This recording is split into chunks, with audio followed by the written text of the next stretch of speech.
Estamos aqui com o Painel Verdade e hoje nós estamos com Haroldo Xavier, 41 anos, casado com Patrícia Galhardo, pai de Vinícius e de Vitória. Haroldo, como foi a sua infância? Como é que é a tua trajetória de infância, para a gente dar um preâmbulo para chegar no dia de hoje? Bom, a minha infância foi uma infância, eu posso dizer, normal, né? Eu sou grato a Deus pelos pais que eu tive, né? Meus pais muito valorosos. Eu sou o filho mais novo, eu tenho duas irmãs mais velhas e eu não tive contato com o irmão, porque a minha diferença de idade para elas assim, é um pouco distante, então elas têm a idade muito aproximada, então eu cresci meio sozinho, né? Mas o meu pai, ele sempre foi um pai muito presente, ele foi uma pessoa que exerceu muita influência na minha vida, né? Mas a minha mãe, a minha educação ficou concentrada com a minha mãe. Então a minha infância foi uma infância normal, sem maiores traumas. E o período da adolescência, quando as descobertas são muitas, né? E vem aquela turbulência de sentimentos, de sonhos, de vontade, como é que foi a sua adolescência? Você teve alguma influência, coisa que marcou a sua vida? Então, a adolescência é sempre complicado, eu acho que para todo mundo, né? Parece que apesar da gente receber muita influência, ou boa ou ruim na infância, é na adolescência que elas começam a se manifestar, os resultados, né? Ou o que eu posso chamar aí de interferência espiritual, porque com 12 para 13 anos eu comecei a me interessar demais pela música, né? E eu gostava muito de um segmento musical dentro do rock, que é o punk rock e o hardcore, né?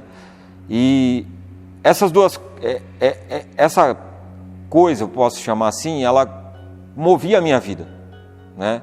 Então começou a mudar o meu jeito de ser, a minha maneira de eu me comportar, a maneira como eu me vestia, a maneira como eu arrumava o cabelo, porque eu comecei a ser esse personagem, né? Eu comecei a ser essas figuras que na época eu idolatrava, né? E isso começou a ser a minha vida. Aí você vê aí o ritmo como problema ou a ideologia por trás do ritmo? Então, esse é um assunto muito difícil de falar, mas para eu tentar ser mais objetivo possível, eu não acredito que o ritmo propriamente fosse um problema. A questão é que eu estava fora daquilo que Deus espera, daquilo que Deus criou para o homem, né? Porque eu entendo hoje que na vida é assim, ou você vive para Deus, para o servir, ou não. Então, tanto fazia se eu tivesse ali, se eu gostasse do sertanejo, ou como tem essa juventude que gosta hoje do funk, ou do samba, ou do pagode, ou qualquer coisa assim, eu estaria na mesma condição. Bom, em resumo, eu não acredito que o problema tivesse no ritmo. Nunca acreditei dessa maneira. Mas assim, na proposta ideológica que estava por trás do ritmo, que se escondia atrás do ritmo. Assim como se esconde atrás de outras coisas também. Aí na sua adolescência, no início da juventude, você teve bandas? Tive bandas. Eu tive duas bandas, né? Uma ali por volta dos 14 anos, eu fiquei um tempo com eles. Depois eu tive uma banda que foi mais séria, né? Que é uma banda da qual a gente viajava para tocar nos lugares aí. E nesse período, esse pessoal da banda, vocês chegavam a comentar alguma coisa sobre Deus? A postura era uniforme, todo mundo era aí o que se chama de agnóstico, né?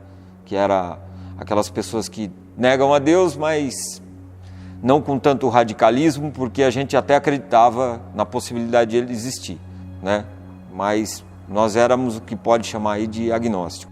Então essa era a sua definição sobre Deus? Essa era a minha definição sobre Deus.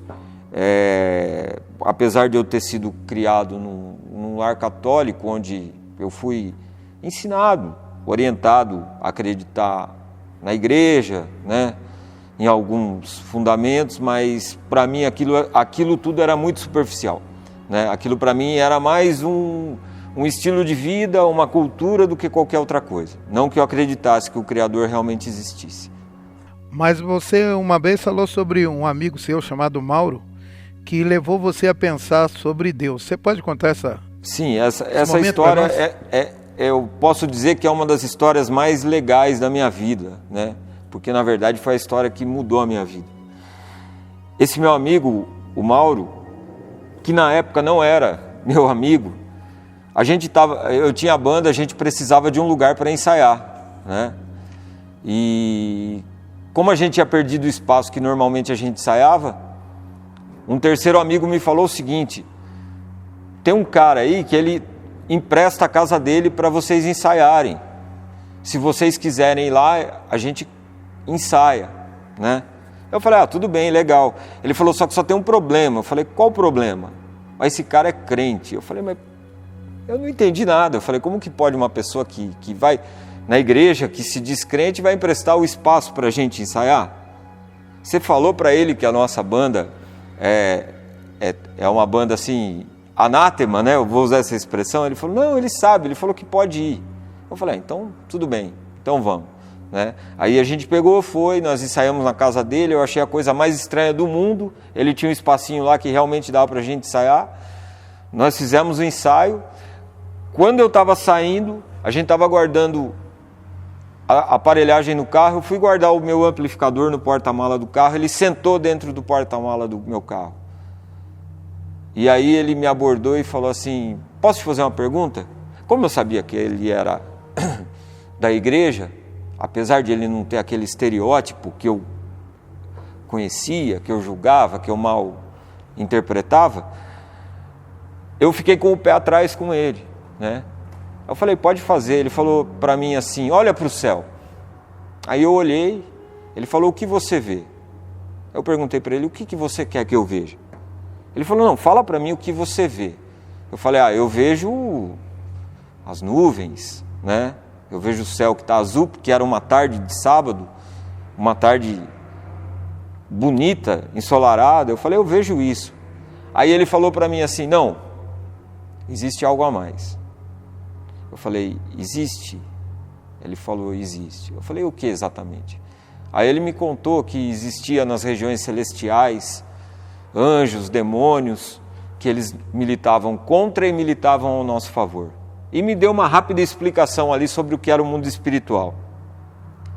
Aí nesse momento eu até gostaria de fazer uma observação, porque hoje eu entendo aquilo que a palavra do Senhor diz que ela cumpre o propósito para o qual é designada e não volta para Deus sozinha. Ali para o Maurão eu neguei aquilo. Eu fingi que eu não liguei para o que ele falou, mas eu saí dali pensando, eu falei, e se esse cara tem razão no que ele está falando? E foi aí que começou a minha história com o Maurão. Então o Maurão teve uma influência positiva na sua vida para que você começasse a pensar sobre a realidade de Deus e do mundo espiritual.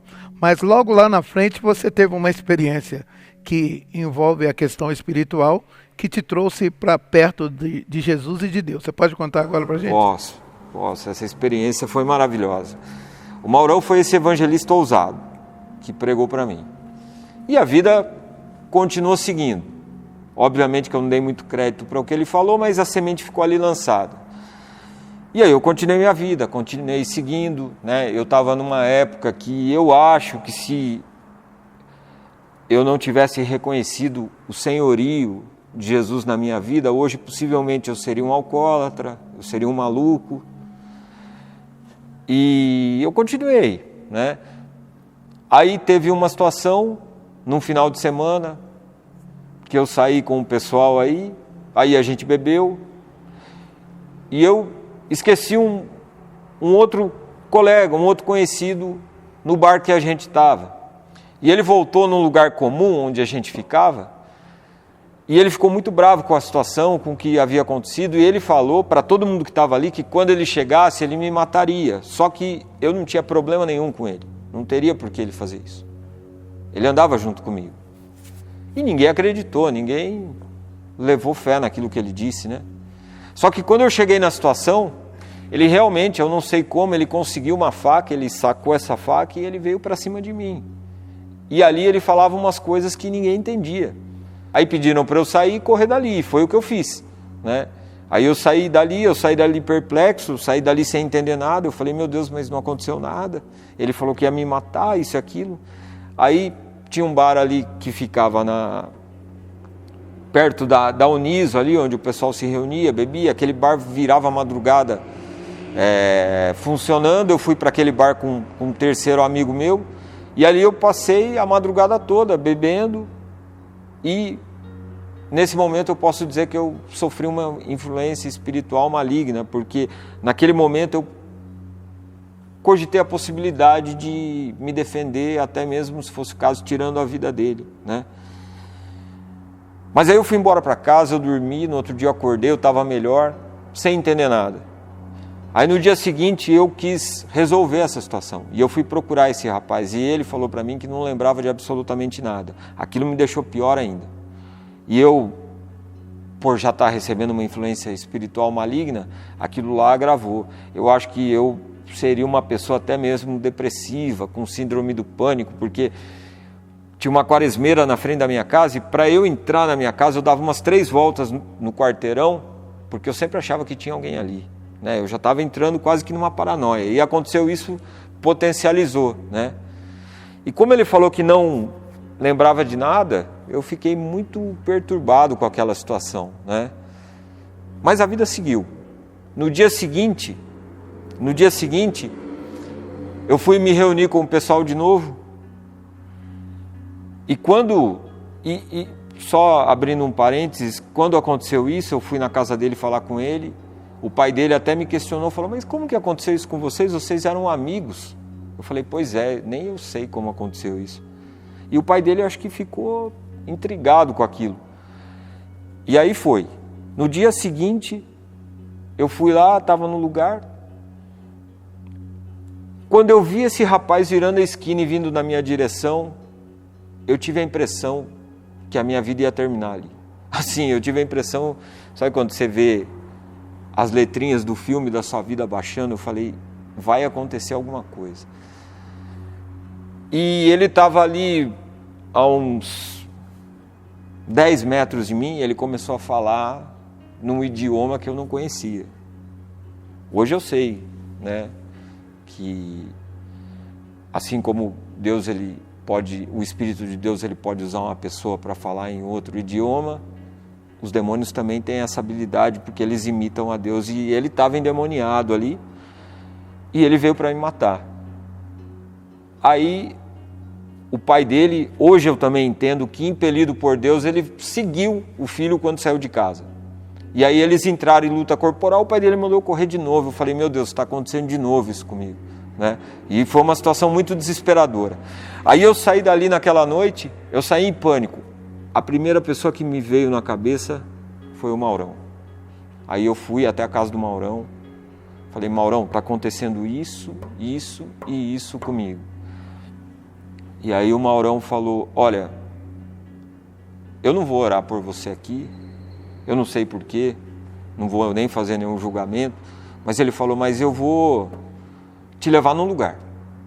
Eu vou te levar num lugar, vou te apresentar uma pessoa. Eu falei, mas é seu amigo? Ele falou, não é meu amigo. Eu não conheço ele, ele não me conhece, mas eu conheço ele. Eu conheço ele de ouvir falar. Eu falei, então vamos.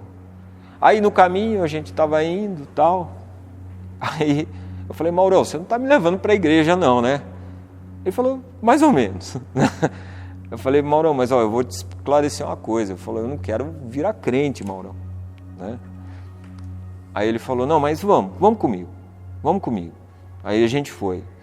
Aí eu fui levado até a igreja que era na Atanásio Soares, né? E eu não tenho como esquecer esse dia, porque eu reputo esse dia como o dia mais importante da minha vida, porque foi o dia que eu tive a chance de saber que Deus, ele existia, né? Saber que Jesus, ele estava vivo. E quando a gente chegou, eu lembro como se fosse hoje, era por volta de umas 10h30 da noite, era uma noite de novembro, o ano era 1998, se eu não me engano era uma quinta-feira. Aí estava o pastor, o Fernandinho, o pastor estava aparentemente fechando o portão, né? E eu lembro que o Maurão, ele foi até o pastor, abordou ele, perguntou se ele teria um tempinho para falar com a gente ali.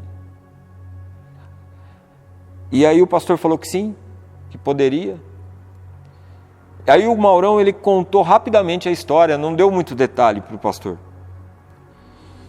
E ele também me perguntou e eu contei muito rapidamente a história, sem dar maiores detalhes. Porque até aquele momento eu estava incrédulo. Para mim, tá chegando ali naquela situação, naquela circunstância, era mais uma situação de desespero do que qualquer outra coisa.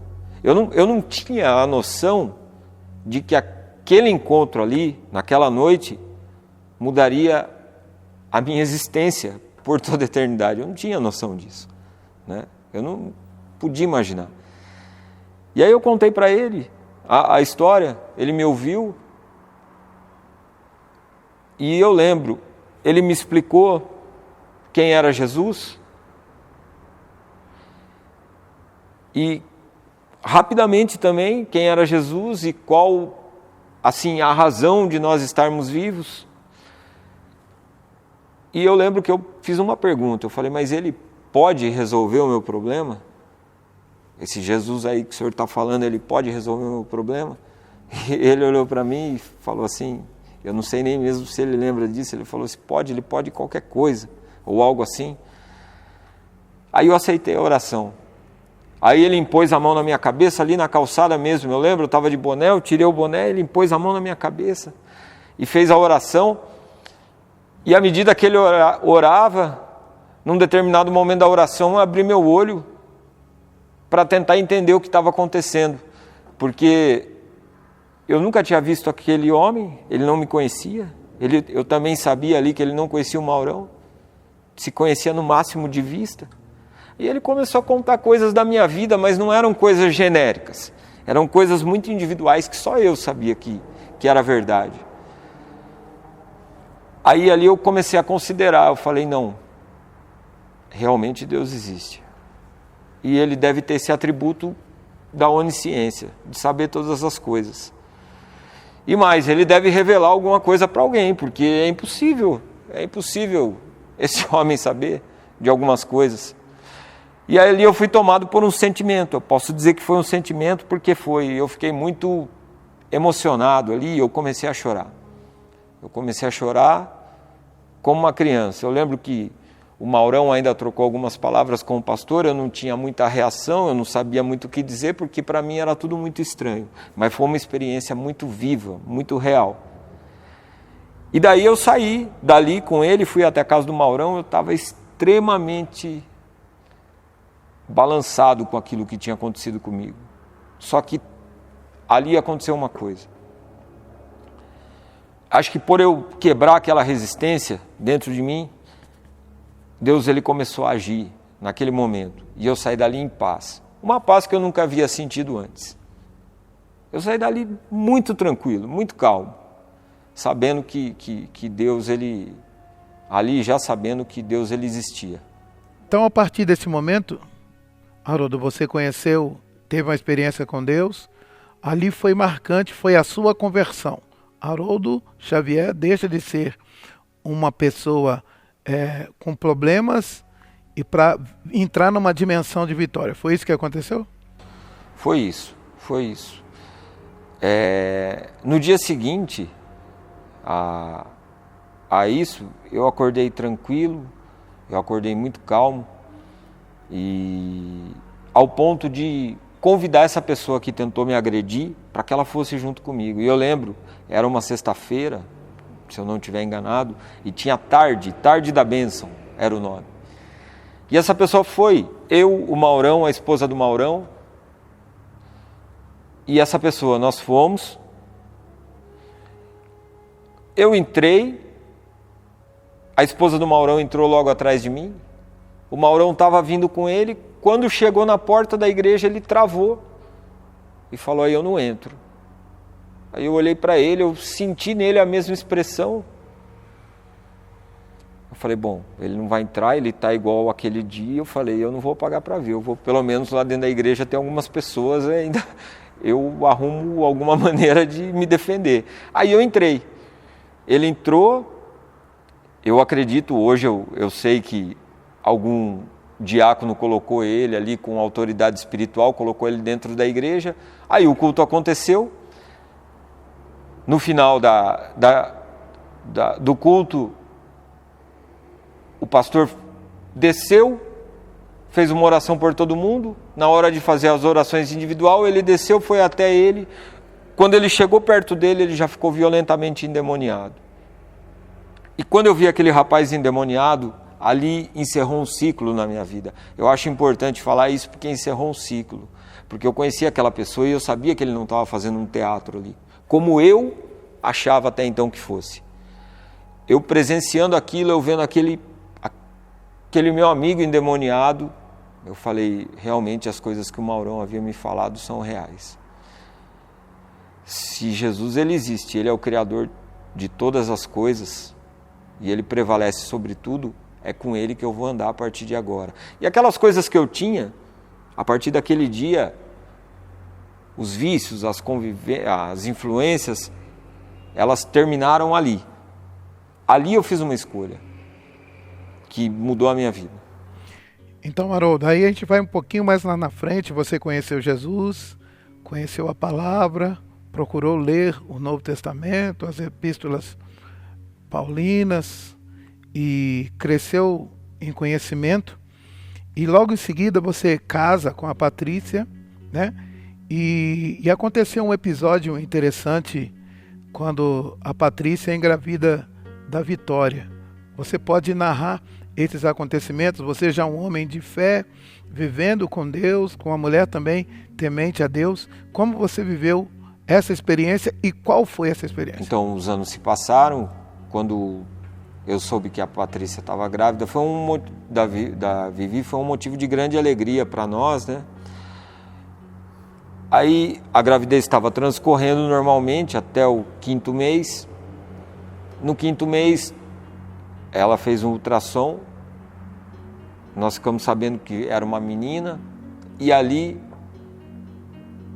nós já demos o nome para ela. O nome dela, a gente escolheu dar o nome de Vitória. Mal sabíamos o que a gente ia enfrentar, né? E um dia eu acordei, aí eu vi que a Patrícia estava muito inchada. Ela estava muito inchada mesmo, era um negócio assustador. Aí eu aferi a pressão dela e eu vi que a pressão dela estava muito alta. Então a gente foi para o hospital. No hospital ela foi internada. Como ela é uma pessoa muito saudável, eu imaginei que fosse algo simples, algo da gravidez mesmo. Mas não era. E ali ela ficou internada e pouco tempo depois ela foi para a CTI. Para mim aquilo era um pouco assustador. Depois eu fui entender que era uma situação de que ela tinha que ficar em observação. Mas a pressão dela continuava subindo. Aí chegou num determinado momento, o médico me chamou e ele falou, olha, o quadro dela é um quadro sério, né? E ele falou se eu lembro, com muita clareza, ele foi muito frio na maneira de falar. Ele falou, a gente vai ter que interromper essa gravidez. E eu não tinha entendido bem o que ele queria dizer. Daí ele foi claro, ele falou, nós vamos ter que interromper a gravidez, a chance dessa criança não sobreviver é muito grande, porque ela não está formada ainda. São 5 meses e pouco de gestação, é pouco demais. Falou, não tem muita chance, eu estou sendo sincero com você. E também a mãe corre risco, e entre priorizar uma e outra, a gente sempre vai priorizar a mãe. Aí eu falei para ele, mas que eu tenho outra alternativa? Ele falou, olha, a gente vai tentar salvar a mãe. Ele nem me dava muita esperança com relação à criança, à Vitória. Aí eu falei para ele, mas qual outra alternativa? Ele falou, não tem alternativa. A alternativa é baixar a pressão. Ele falou, isso é muito remoto, é muito difícil acontecer. Aí eu saí do hospital com essa possibilidade, muito viva dentro de mim. Porque quando você crê que existe um Criador que fez todas as coisas e que Ele pode todas as coisas, nada passa a ser impossível.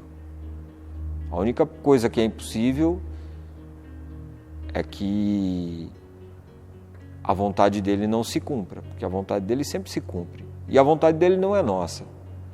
Eu saí ali até considerando a possibilidade de acontecer o pior, mas eu sabia que se tivesse algum propósito naquilo, Deus ele faria um milagre. E o que eu precisava naquele momento era um milagre. E a situação, apesar da calma que eu mantive, a situação minha era de muita angústia, era de uma batalha muito grande. Aí eu lembro que naquela noite eu procurei o pastor JB, né? Porque na caminhada com Deus a gente vai colecionando alguns amigos aqui na terra, né? E o pastor JB é uma pessoa que eu tenho muita estima, que eu tenho como amigo. Eu fui até ele como pastor para pedir um conselho, uma oração, e também porque eu precisava de alguém para falar. E ali ele fez uma oração junto comigo, e essa oração eu acredito que também foi determinante, porque ele deu ali para mim uma palavra profética, porque aconteceu. Ele falou: pode ir tranquilo, amanhã você vai e a pressão dela vai ter diminuído.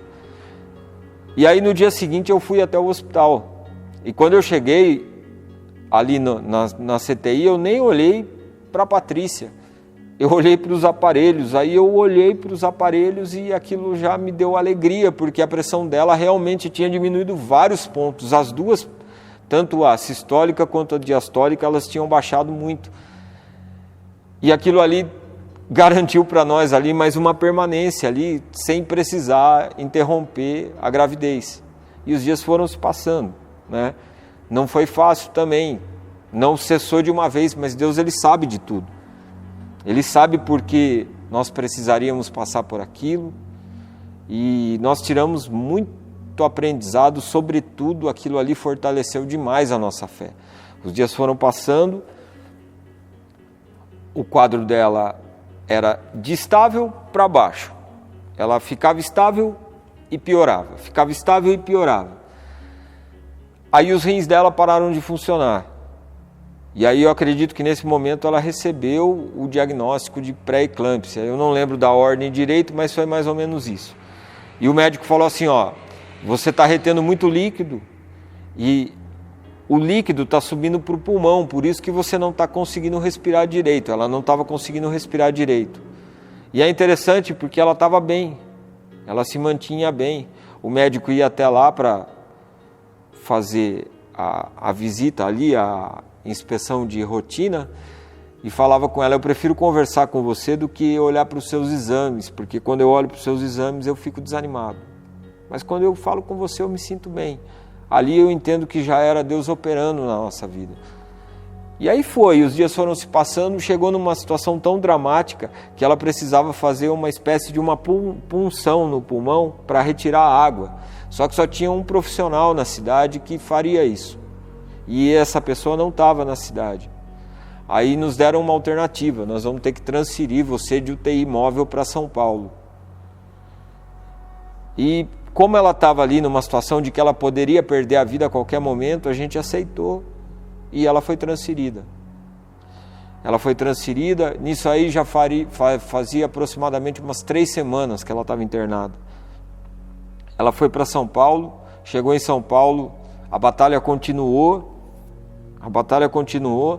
ela ficou ali mais, acho que umas 2 semanas internada em São Paulo, até que chegou num dia, e durante esse período que a Vitória ficou ali resistindo, ela foi crescendo, os órgãos dela foram se formando, mesmo no meio dessa confusão toda. E quando chegou num determinado dia, no dia 20 de julho, na noite de 20 de julho de 2006,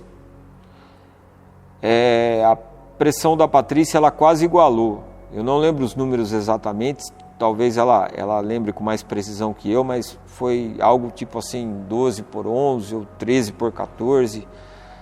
Eu também não posso falar com propriedade porque eu não entendo muito bem, mas eu sei que quando as duas pressões se igualam, a pessoa geralmente ela morre, né? Eu acho que é isso que acontece. E ela quase morreu. Aí os médicos decidiram falar, de hoje não passa, hoje a gente tem que fazer a cirurgia. E aí fizeram, na tarde de 21 de julho de 2006, eles fizeram a cirurgia, o parto da Patrícia.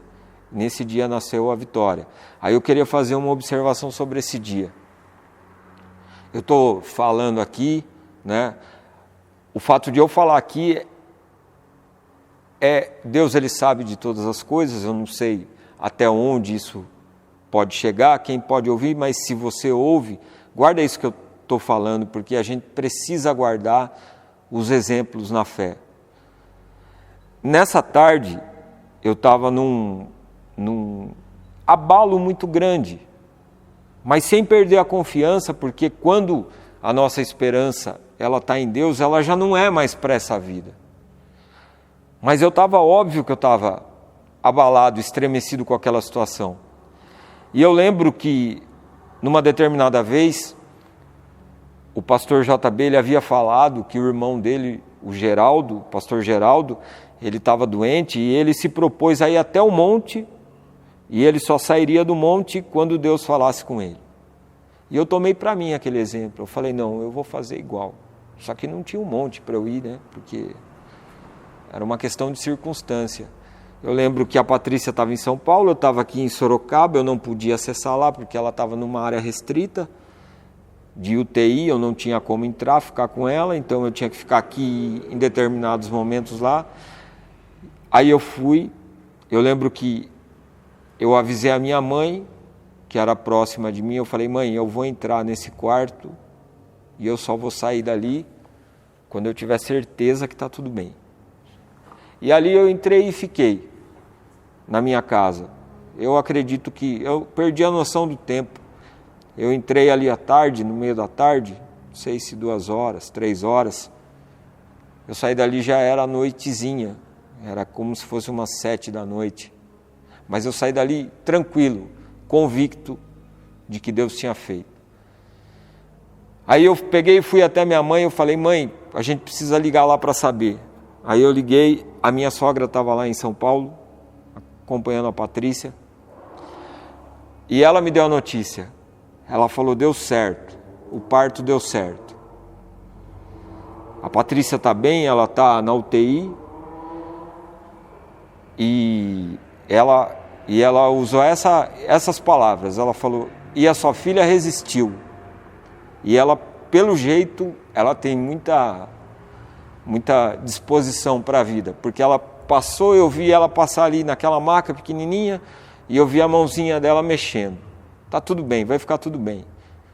E eu guardei a fé, eu falei, não, vai ficar tudo bem, vai ficar tudo bem.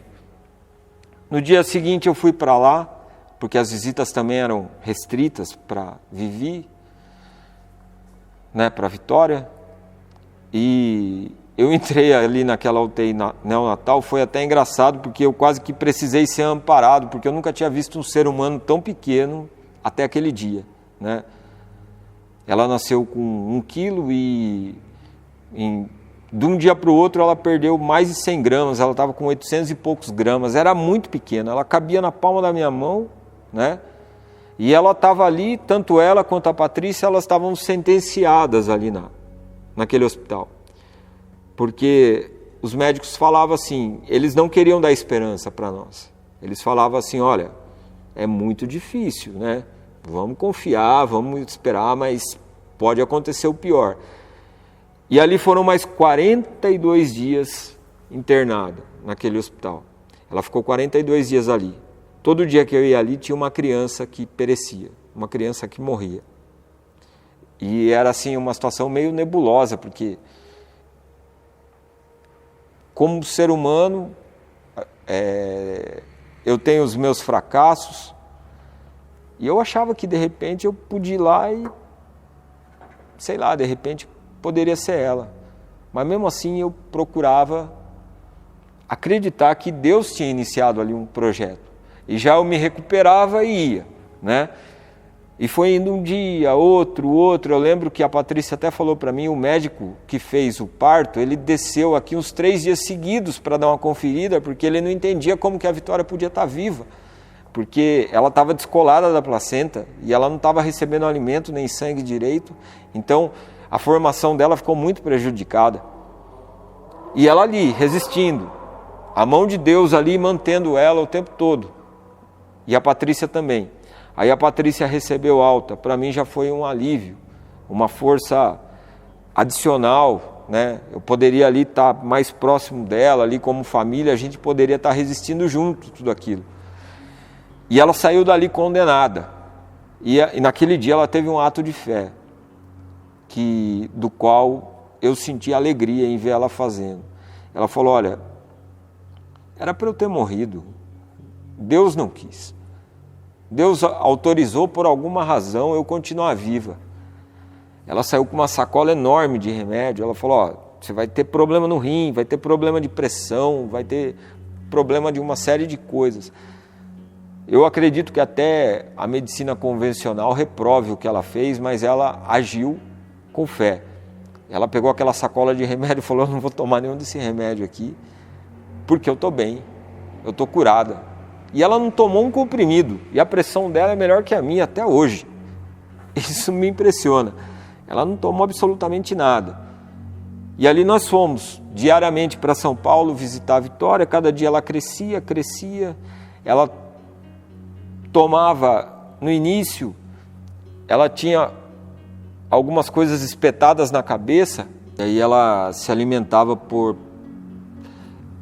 Eu não sei dizer exatamente o que era, mas era como se ela tivesse soro na cabeça, porque por ali ia o alimento, ia leite, ela tomava, eu lembro bem disso, ela tomava 1 grama de leite. Eu falei, meu Deus, como pode o ser humano sobreviver com 1 grama de leite? E aí ela foi resistindo,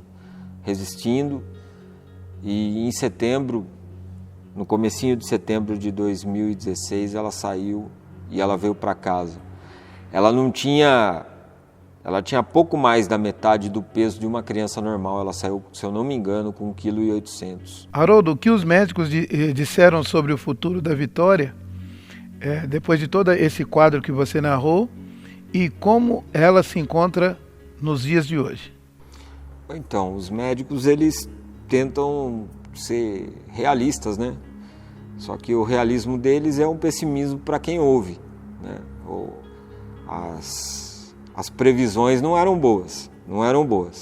Eles falaram que a Vitória ia ter muito problema de cognitivo, que ela teria dificuldade na escola, que ela não teria um raciocínio bom, fora os outros problemas colaterais aí, que ela teria talvez deficiência respiratória, problema alérgico e uma série de coisas. Aí hoje, o que eu posso dizer hoje? Hoje ela faz jus ao nome dela. Na verdade, nada disso que disseram aconteceu. Nem gripe ela pega, graças a Deus. E com relação à cognição, ao raciocínio, na verdade eu acho que Deus foi tão generoso com ela que deu até em abundância, porque ela, graças a Deus, ela tem muita disciplina, e isso aí somado à capacidade plena de raciocinar, garante para ela um bom desempenho, né?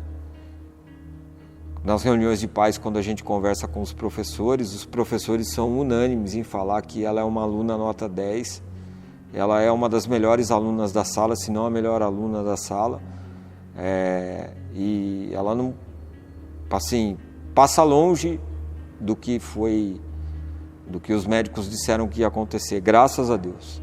Não tem como dizer que não é um milagre. Então aquele Deus que você achava que era impossível de ser conhecido, se fez conhecer na sua vida e mudou a tua história.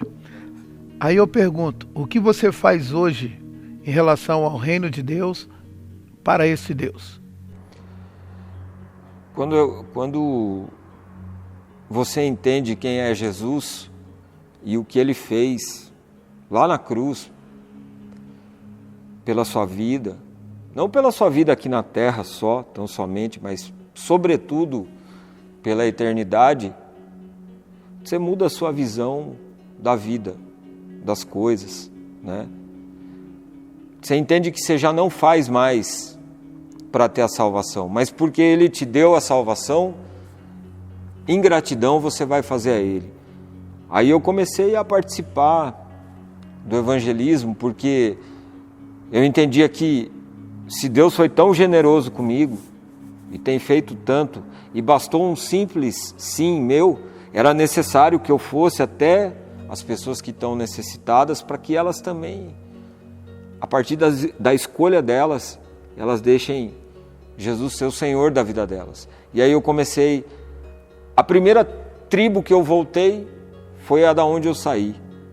Ali no final da década de 90, no começo do ano 2000 ali, eu mantive uma banda de metal, que a gente ia nos lugares para fazer o que chamam, alguns dizem aí, de evangelismo de emboscada. A gente ia lá todo caracterizado, de preto, fazia o som, fazia o barulho, e quando menos eles esperavam, a gente anunciava Jesus no meio daquela barulheira toda, o que era muito bom. E ali também, naquela mesma época, a gente começou a fazer os evangelismos nas ruas, de madrugada, e depois com os rastreadores noturnos, né?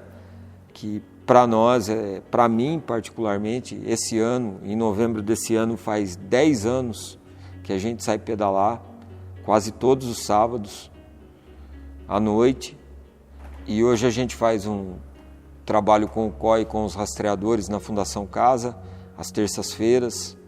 Eu particularmente vou aos sábados por causa do meu horário, e é algo que, sem dúvida, alegra o meu coração, né? Mantém viva essa chama, mantém viva a esperança, porque eu sei que hoje, diferentemente do que eu pensava, Jesus ele está vivo, e eu tenho certeza absoluta, ninguém remove essa convicção de dentro de mim, e que ele pode sim qualquer coisa. E se ele foi assim comigo, que sou pecador, errante, ele é com todo mundo, né? Se eu que sou mau, quando eu olho para os meus filhos, eu pretendo dar coisas boas para ele, eu fico imaginando Deus que é santo, irrepreensível, e o maior adjetivo dele é que ele é amor. O que ele não deseja fazer por aqueles que vão até ele? A única condição é essa, a gente ir até ele. Haroldo, há muitos anos atrás, principalmente quando eu era adolescente, se dizia que todo crente em Jesus era FBB, feio, bobo e burro. Eu queria perguntar a você o seguinte: qual é a sua formação acadêmica e se você concorda hoje que esse pensamento antigo tem valor? É legal essa expressão FBB. Acho que feio eu sou, né? Mas tudo bem. Agora, eu acho que isso aí é um estereótipo, né? Esse estereótipo me levou um pouco para longe da igreja, mas conhecer a Jesus é muito maior que isso, né? E às vezes o estereótipo que a gente tem de referência é o pior possível. E muitas vezes essas pessoas, não estou julgando ninguém, mas essas pessoas não necessariamente representam a Deus, né? Ninguém é obrigado a ser burro, muito pelo contrário, porque a Bíblia ela fala que a gente tem que buscar conhecimento. Eu fiz curso superior, eu fiz pós-graduação, né? Eu trabalho há quase 20 anos no serviço público. Para quem sabe, para acessar o serviço público, você tem que fazer um concurso público, em regra não é fácil. Então, esse também não é uma verdade absoluta, né? Eu acho que se Deus ele é o Criador de todas as coisas, e Ele fez todas as coisas, e se você se volta até Ele, não justifica você ficar estagnado, né? Você tem que buscar o conhecimento de alguma maneira. Haroldo, eu quero agradecer a você pela participação aqui, que Deus possa abençoar você, a sua família, a sua casa, que você possa colher muitos frutos na presença de Deus. Que Deus abençoe você poderosamente.